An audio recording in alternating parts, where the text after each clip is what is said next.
वही नाजल होने तो 6 महीने पहला, कितनी देर पहला कुरान नाजल होया रमजान मुबारक के अंदर। शाहरु रमजान अल्लज़ी उनज़िला फ़ीहिल कुरान, रमजान के महीने च कुरान उतरिया है। लैलतुल कदर के अंदर नाजल होया, नाजल होना शुरू होया पीर वाले दिन। नबी पाक अलैहिस्सलाम फरमाते ने मैं पीर के दिन का रोज़ा रखना, सवार का रोज़ा क्यों रखना? फरमाया इस दिन मैं पैदा होया और इस दिन ही मेरे ते वही नाजल हुई। वो भी पीर का दिन सी तो वही ते नाजल होने वाला दिन भी पीर का दिन सी। इस वास्ते मैं उस दिन का रोज़ा रखना।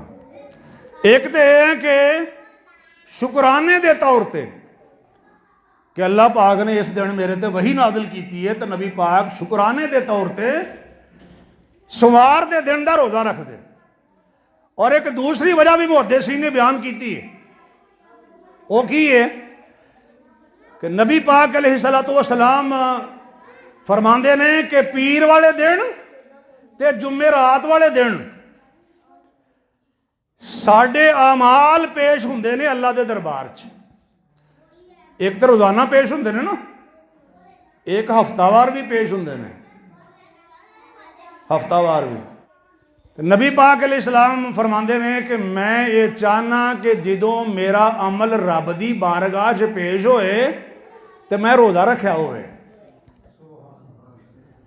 पीर नूं भी रोज़ा रखना तो जुमेरात नूं भी, नफली रोज़े की गल मैं कर रहा। तो दूसरी वजह हदीस च आ गई जिहड़ी मैं पहला जिक्र की है कि इस दिन मेरे ते कुरान नाजल होया है, वही नाजल हुई है जिस दिन नबी पाक अलैहिस्सलाम पैदा होए। वो पीर का दिन है तो पीर के दिन का रोज़ा रखना चाहिए। किहड़े दिन नाजल होई? वही सोमवार वाले दिन। ते नाजल कदों होई? रमजान च। दो गल्लां। ते तीजी गल मैं ये दसी है कि लैलतुल कदर च नाजल होई, ताक रातां च नाजल होई ना। तो हुण जदों सदियां पिछे जाके असी कैलेंडर के जरिए हिसाब करने हाँ, दिन भी पीर वाला होए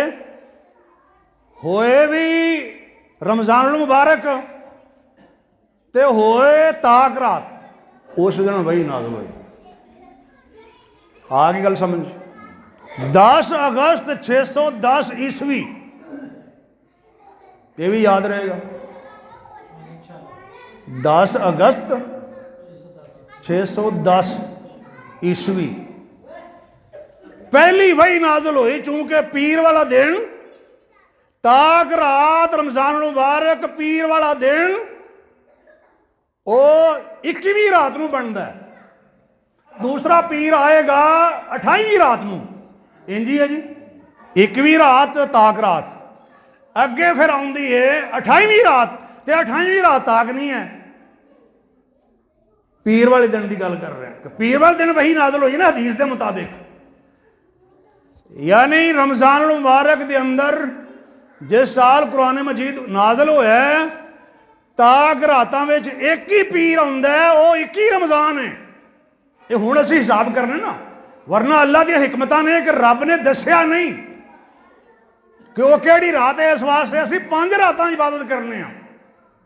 कुछ उलमा ने क्या हो सकता है रात बदल बदल के रब लिया होए, अल्लाह का इख्तियार है। जो दसिया जी नहीं गया, यदा मतलब है कि असी उस हिसाब न चलना है।